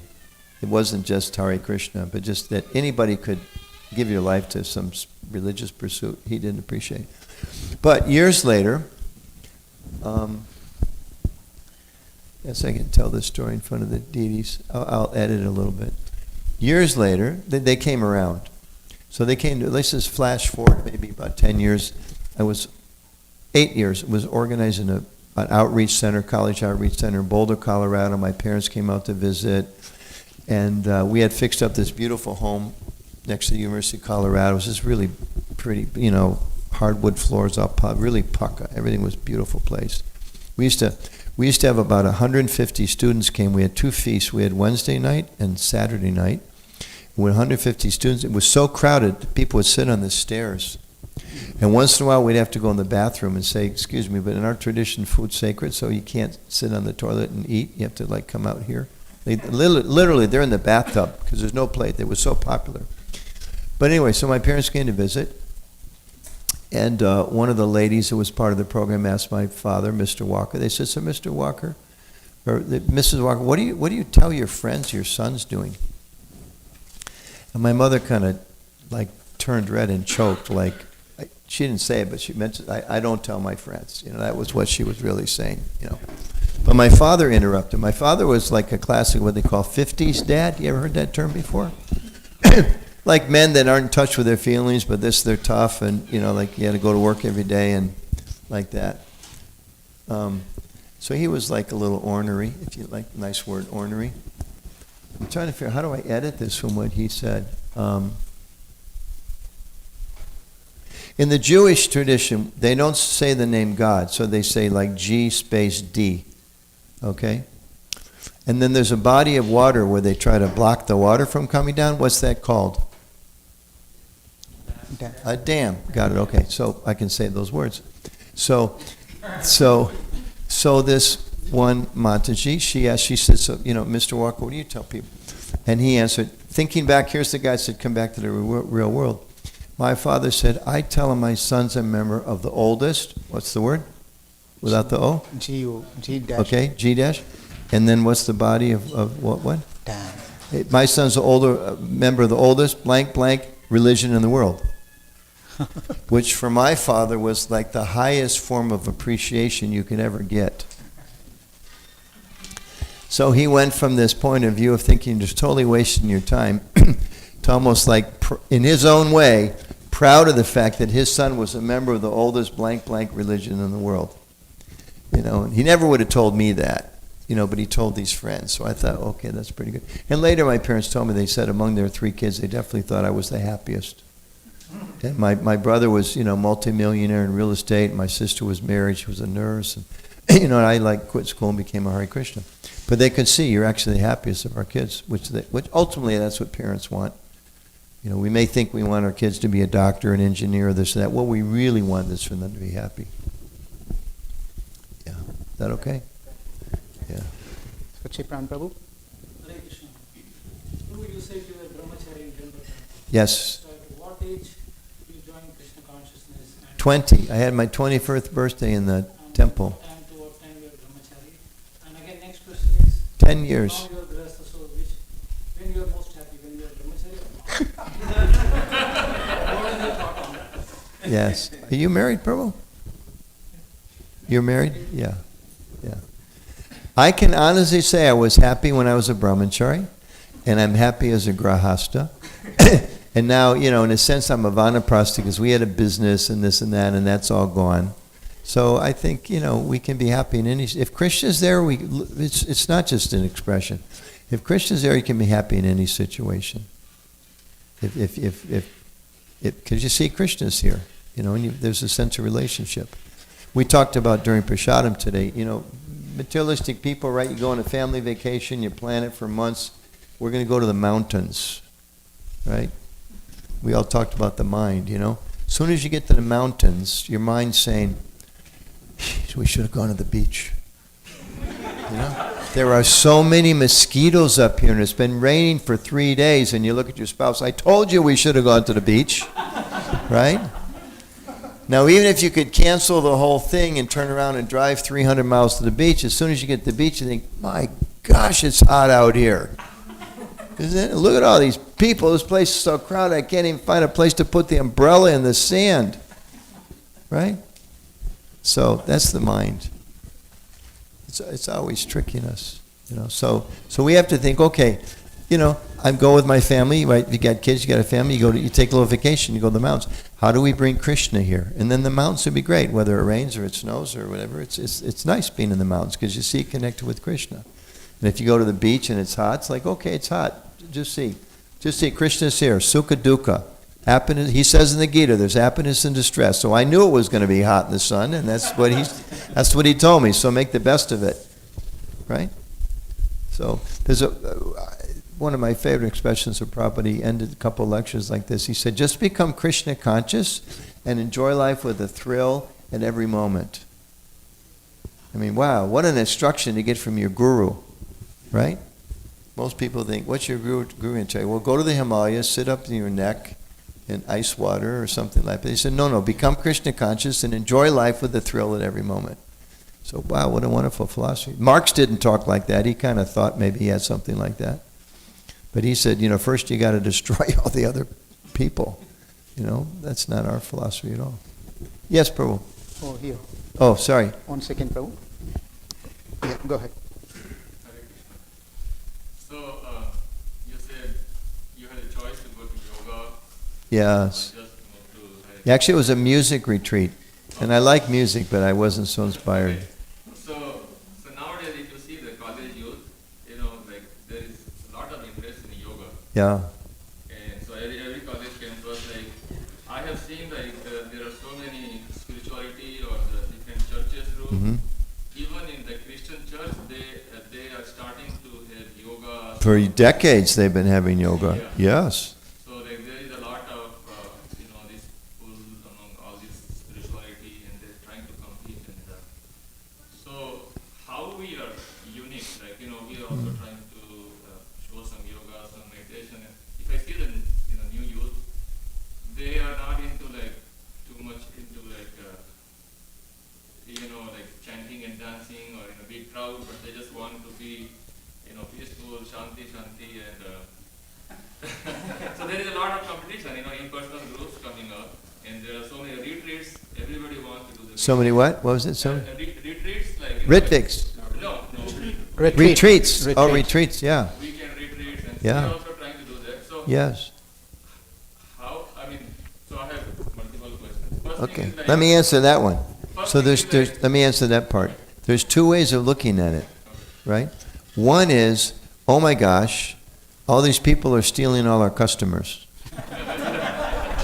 Okay? That's, I would suggest, kind of a materialistic way of looking at it. The other way is, oh my gosh, how wonderful it is. Krishna is going through like unlimited ways of trying to purify people and try to have them get a little bit of a spiritual taste so they can make a couple steps towards him.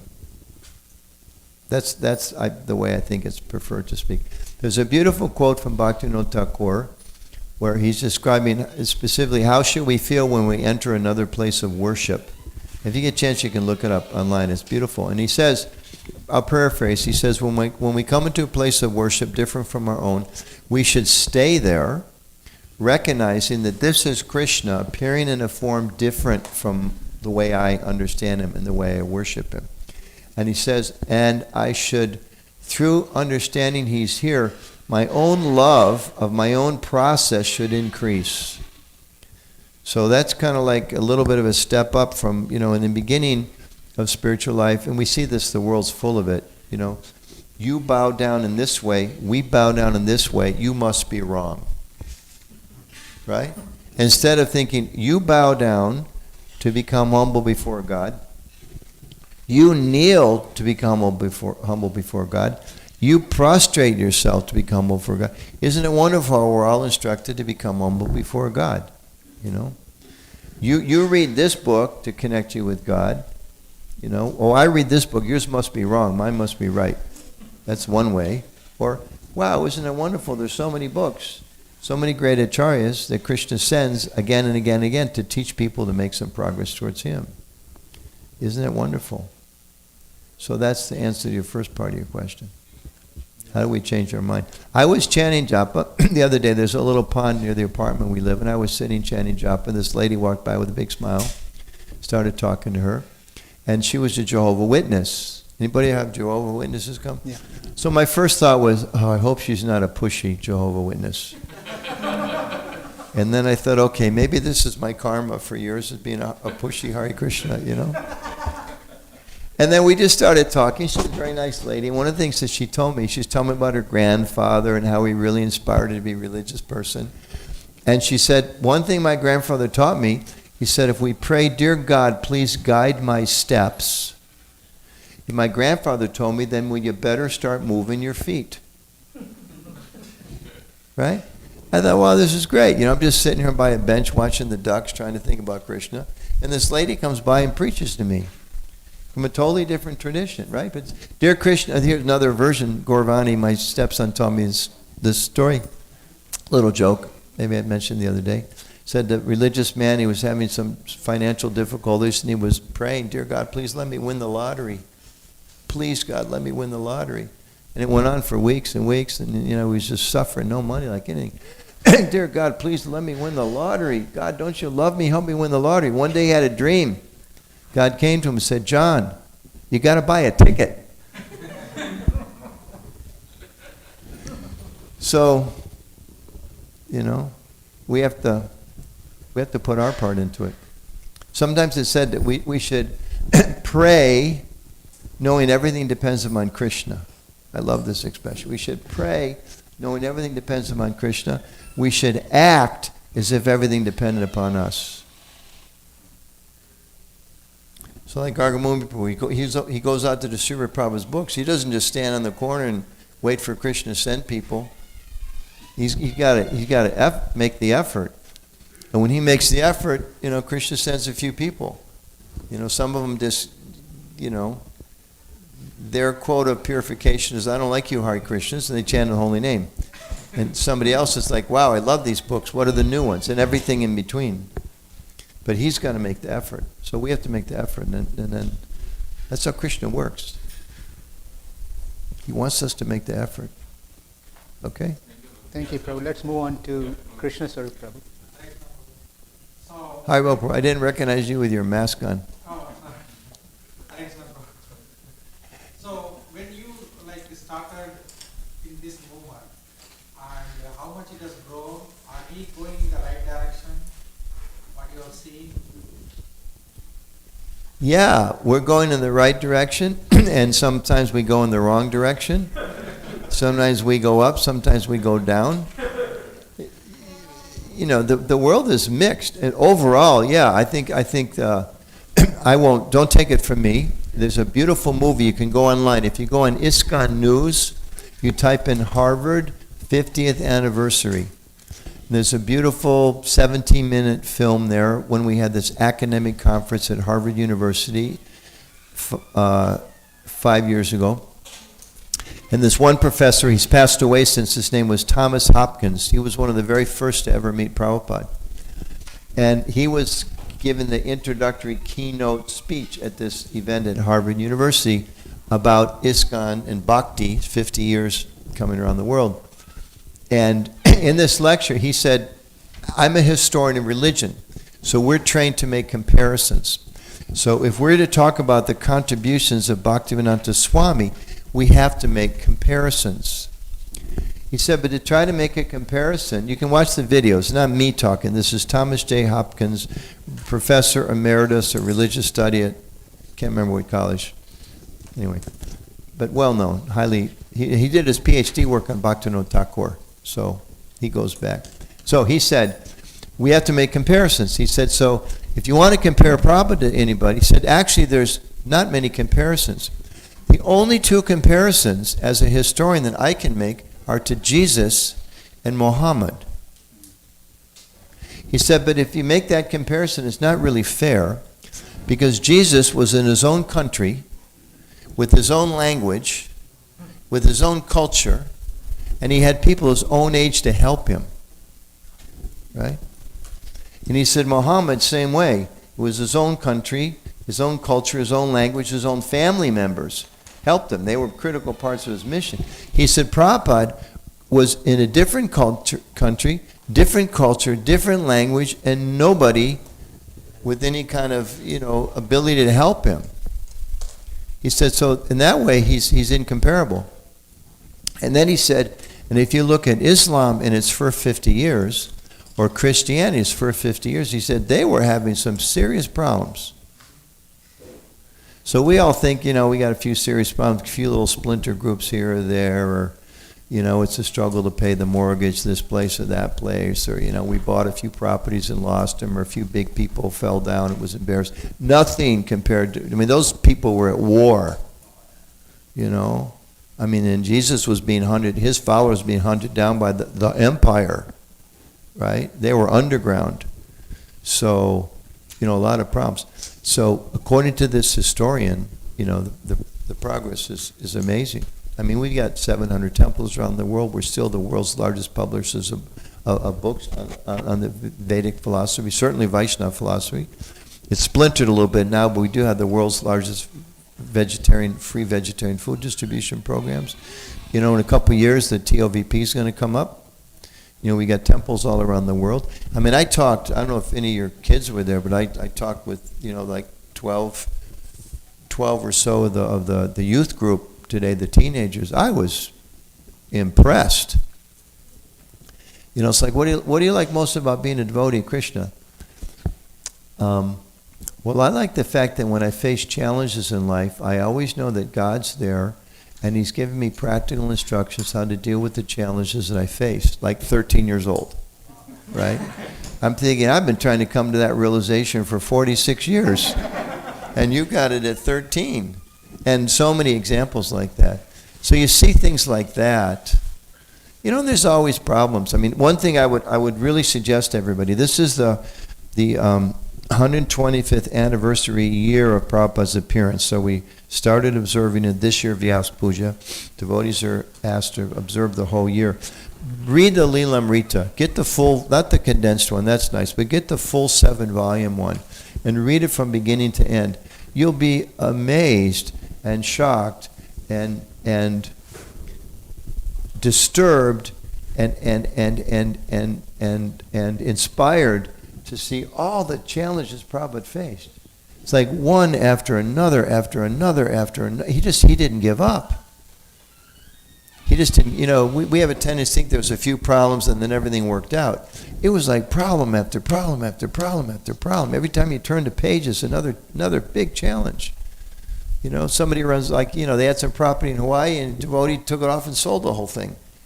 When he first got to New York, they tried to buy a property in New York and the real estate agent cheated him. Prabhupada told him, whatever you do, careful you don't get cheated. And they gave the guy $10,000 and they couldn't get it back. Prabhupada came back. Prabhupada got it back. And then that whole thing with Nair in Mumbai, you fight. At some point in time, it was like Krishna arranged it just to glorify Prabhupada. Somehow or other, they canceled the sales agreement. After like a couple of years of struggle with him, they canceled it, and Prabhupada was furious, and he came back, and he got it overturned again. The Mumbai story, if you read Giriraj Maharaj's new book, it's just, if you haven't read it, it's another, wonderful book. Giriraj Maharaj, it's amazing. They had the local city, India tends to be, you win the favor of certain administrative people, one way or the other, under the table, and they do stuff they're not supposed to do. So they had municipal employees come to destroy the temple. They had influence on with the police, then influence with the newspapers. They just said, Hare Krishnas are a bunch of, CIA agents, whatever. And, they almost knocked the whole building. It was like this close to being completely destroyed. And they turned it all around. It was amazing. So you read that history and you think this is amazing. And especially it's important too for all of our communities, but there's a tendency to think, okay, we're here in St. Louis, we've got a modest temple, we've got a nice group of people. It's not like we're, one of the top 5 religions in the city or something like that. Maybe we're not doing so much. When you sit back and you think about what's happening globally, and you realize we are a vibrant part of this global international force that's spreading Krishna bhakti all around the world, then you think like, wow, like, Prabhuji comes, worships the deities in the morning. He's like, there's like just a couple people here. You may think like, what's the point? There's hardly anybody here. We go out on Harinam and, Mataji distributes, 6 books. You think, well, what difference is that going to make? But there's actually, 1,000 Harinam parties out on the street at the very same time or the very same day, distributing 6 or 60 or 600 books. And, just like we're doing festivals here, there's festivals in so many, and then you get this sense of, wow, this is history. You're all part of history. Sometimes I talk to young people and they'll say things like, Prabhu, what was it like in the early days? They're like, do you understand what Lord Chaitanya predicted about this movement? Like, it's going to go on for 10,000 years? So you came at year 50 and you think the action's over? We're just getting started. I mean, people 300 years from now, they're going to talk a little bit about the first pioneers. The first 20 years maybe is special, but then, the first 50, and then the next 50, and the next, the first 300 are going to be extremely important historically. So you're all living in it right now. Little things that we do are I really believe it's making history. I go to some of these academic conferences. I'll share this. I'm really giving long answers. Is it okay? Yeah, that's fine. Okay. Is that all right? You still with me? A few years ago, we have this Vaishnava Christian dialogue that we've held in Washington, D.C. now for like 25 years. There was one professor, John Saliba, I think. No, Sinkner, Professor Sinkner. He's a Catholic priest who had studied Shankaracharya. That was his focus. But he was coming as one of our dialogue partners. And one year we were studying ISKCON's official document on interfaith dialogue. This is a big professor, Catholic University, is about 60 years old, wrote a bunch of books, smart guy. And we're sitting talking. It was about 20 people, 2-day retreat. And they read our documents and we're reading things that came out of the Catholic Church, the Pope. Like they've got 2,000 years of history, okay? ISKCON's got 50. So we're reading these documents, and I remember this priest, he's got his glasses down, and kind of like I said earlier, like kind of a ornery kind of a guy, big heart, but he came across, he's looking, he goes, this is quite interesting. We don't have anything this sophisticated in the Catholic Church. I was like, wow. That's his personal assessment, but he was a priest at Catholic University, and that's his personal experience. So, we got this little document written by a couple of Hare Krishnas in Oxford, England, but that's the kind of contributions that we can make. It's like we've got phenomenal things. Phenomenal. I remember, my spiritual search, you talk about, you read Buddhism, they talk about karma and reincarnation. We had a Buddhist, and we love these other traditions, and they're all helping people in many ways, but for those of us committed to Vaishnavism, we do a little comparison. I had a friend who was a Buddhist professor at University of Colorado, Professor Len Pinto. We asked him, Len, what is it in the Buddhist tradition that transmigrates? If you don't believe in the soul, what is it that's reincarnating? He said, that's a very good question. So, maybe he's satisfied in his spiritual pursuit to have that be an unanswered question. But for us, it just adds impetus, like they believe in karma. They believe in reincarnation. They believe in suffering. There's a lot of good stuff in Buddhism about desire and the need to control the mind. It's like right in tune with us.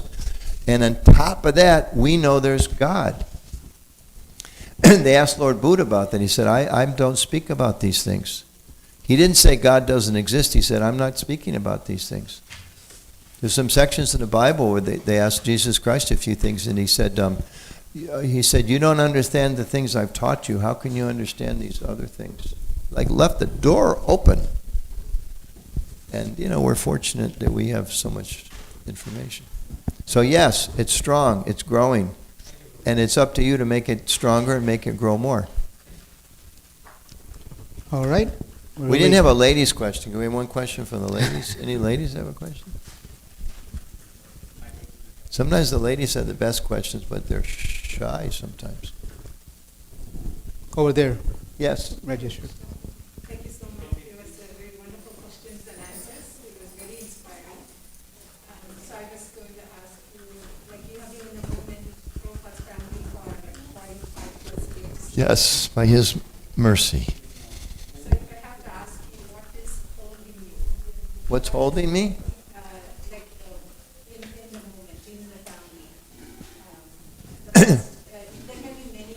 Maybe if you want to share a few things that's really keeping it in the process. What's keeping me in the movement? My family are all devotees now. That's very helpful. My friends, most of them are devotees now. The allurements of the material world haven't changed much. Although when you get older, in some ways, they seem even more tempting because the mind tells you don't have much time left. You know, it's like it's another flavor. It's another twist of Maya. You know, when you're young, you think you can do anything. That's the illusion. When you're older, you realize, again, time's running out. So the mind's like, look, are you sure? You know, you don't have much more time. You have a few days left here. So, but it's the same. It's chewing the chew. It's the same old, the same stuff. And just like we talked about, realizing how fortunate we are to be part of this movement. And prasadam. And I love the fact that I live with people. I really, really love the fact that I live with people who get up in the morning and then before they go to bed at night, they deeply delve into how can we be better people. You know, they like to read books about how to become free from envy. I never met a lot of people that did that. To be able to live with, associate, worship with people who are really focused on the concept of purifying my consciousness to connecting with the Supreme. Again, you know, I don't get that at, you know, get a job at Pepsi-Cola or something. That's not what they're driven by. So that's really a phenomenal thing. Another thing that keeps me going is that our philosophy teaches, I said when I moved in the temple, I said, I'm not going to leave unless I find something better. And a philosophy that teaches that suffering is illusion, we're all connected, we're all eternal, there's a supreme personality who has a loving relationship with each and every one of us, so much so that even that supreme infinite person is willing to become a servant of his devotees to enhance the relationship. It's like, what? You know, you kind of think like, who could make that up? You know, it's too perfect. It's too beautiful. You know, and I'll even say sometimes my mind says, okay, whatever, you know, I don't know if I want to do this, but it's not so bad. But sometimes I just think, even if it's not true, I don't want to do anything else. You know? I mean, what higher ideal could you live for than a consciousness, a philosophy that says black, white, brown, young, old, Russian, American, atheist, Christian, Jew, Muslim, this, that. Ultimately, we all have an identity beyond these temporary things, and that the reason we're fighting with each other is because we've forgotten that. And if we reconnect with that connection with Krishna, then there's plenty in the world for people to take care of our needs, and there's no need for us to quarrel the way we do, and that our eternal identity is to play. Wow, that's a pretty neat understanding. So why would you want to go anywhere else? And hopefully what keeps me here is if I ever wanted to go somewhere else, I pray I've got enough friends to come up and slap me in the face and say, what are you doing? That's another benefit of devotee association. We need that now and then. Like, hey, careful, careful. You're getting too close to the edge. Yeah, we all need that too. Let's hear it for our interviewer here.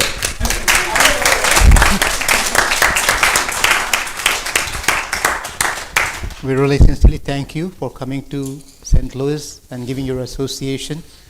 And we look forward for your next visit. If you can make your schedule available to visit us often, it'll be really nice. And thank you all for joining us. Today's interview show with His Grace Anutama Prabhu. With that, we'll see you again next time. Thank Yes. you. And one more message from our sponsor.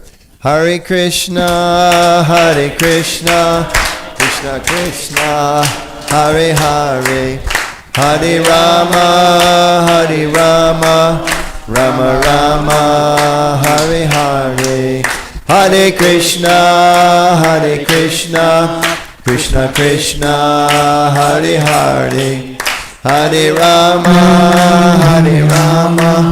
Rama Rama, Hare Hare.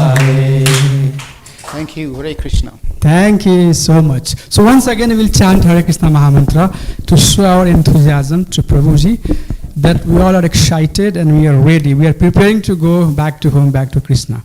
So really pour our enthusiasm. Hare Krishna! Hare Krishna! Krishna Krishna! Hare Hare! Hare Ram! Hare Ram! Ram Ram! Hare Hare! Prabhuji, thank you so much for coming. We are just starting, and normally on Sundays we'll have almost more than, I would say, 5 times more crowd than what you were. Yes, so we are still kind of very much gearing up and making ourselves ready for that. So thank you so much for that beautiful interview. There were so many beautiful points that you made, Prabhu, about our organization and how we have to be all inclusive and also stay enthusiastic and positive. And also, we are part of the history. That's really very critical. A small hiccup that comes in our way, we have to just cross over because we are building a history together. So all of us, please, all together, give a very good round of applause to Prabhu and loud. Thank you, Prabhuji. Thank you. On behalf of our congregation, we would like to invite you to come again as soon as you can. And this time we were a little bit limited with COVID, but for sure when you come next time, we'll serve you in the best possible way. We are excited to see you once again. Thank you so much for coming, Prabhuji. Hare Krishna. So few more announcements that I have to make today. What is tomorrow? Radha Rani ki! So tomorrow we have Radha Ashtami, one of the very auspicious day in our lives. And the heart of the program is going to be Pushpanjali. So all of you, please bring some flowers for Pushpanjali. We are going to start at 5:30. So please come sharply by 5:30, come with some flowers. Also, for Srimati Radharani's kitchen, we have posted gift items that if you'd like to help and bring, please do so. Normally on Radha Ashtami, we like offering some gift to our beloved mother, Srimati Radharani. So if you can, please bring some gift and also some flower for Pushpanjali. Anybody is first time here, whoever is first time, please do not hesitate. Thank you, Hare Krishna. Raise your hand. We have gift for you. So whoever is first time, thank you, Prabhu. Make sure that you come and see us. Okay, Hare Krishna, Hare Krishna. I welcome you all. So we have started our Sunday feast. Every Sunday we start at 5 o'clock. And we have chanting, arti going on, and then a lot of kirtans and prasadam. When we say prasadam, it's dinner. Not like little bit prasadam that normally we understand. So please come on Sundays if you have time and be part of our Sunday feast. We have today 2 sponsors for our Sunday feast. So, and those are birthday celebration. So where is Divya Darshini, 10th years of her birthday. Stand up, get up the place, stand up. And then also we have Sai Mahatis. Where is Sai Mahati? That's tomorrow. But still, you are part of the sponsor. So thank you so much. So both of you, thank you for doing our sponsorship. Dear devotees, this is the opportunity for you to come forward and sponsor our Sunday feast. By doing that, you basically honor and feed the prasadam to all the devotees who are coming and being part of our Sunday feast. So thank you so much for coming and also being the sponsors. Prabhu mentioned about book of His Holiness Giriraj Swami Maharaj, I'll build temple for you. So I have got almost 50 copies of those books. One of my dear devotees, who is disciple of Maharaji, he sent me 5 cases. So I have been kind of distributing those books. I'm going to give some of those to Gargamuni Prabhu and Chakri Prabhu, and whoever is doing book distribution, they can come and pick up from me, take from me and do the distribution. So if you'd like to get one copy, very beautiful book, The Pastime of how the Ras Bihari temple was built in Mumbai, lot of challenges. So we are very, very grateful to all the senior devotees who have given us such a beautiful life here in America to be so, Krishna conscious. So thank you so much once again all for coming. And with that, we are going to have the chanting here. We'll chant Hare Krishna Mahamantra. You can stay around. Also, we have Tugo Prasadam. So we'll have the Prasadam read, right? How we are going to honor the Prasadam? It's 2 go boxes. So it's 2 go boxes. Sorry for. So please go get the Prasad, and if you would like to be part of the Kirtan, please come and chant with us. And then we are open now. So every Sunday you can come and be part of our Sunday program. Thank you, Hare Krishna. Lal Gopal Prabhu. Yeah, just one small request. As we have opened the temple, we still want to strictly follow the guidelines of covering yourself with a mask. Please do that. If not, then we are really going, if you cannot do that, then we are going to request you to please come back when things are settled. All right? So all the time, please wear mask when you are in the temple. And the prasadam will be boxed. So kindly take your whatever number of box you want and come back again next Sunday. So we request you not to hang around here for the safety of the temple and the people living in the temple especially. So kindly, if you've been assigned to do some services, stay back and do your services. Otherwise, request you to come back next Sunday. Thank you. Hare Krishna.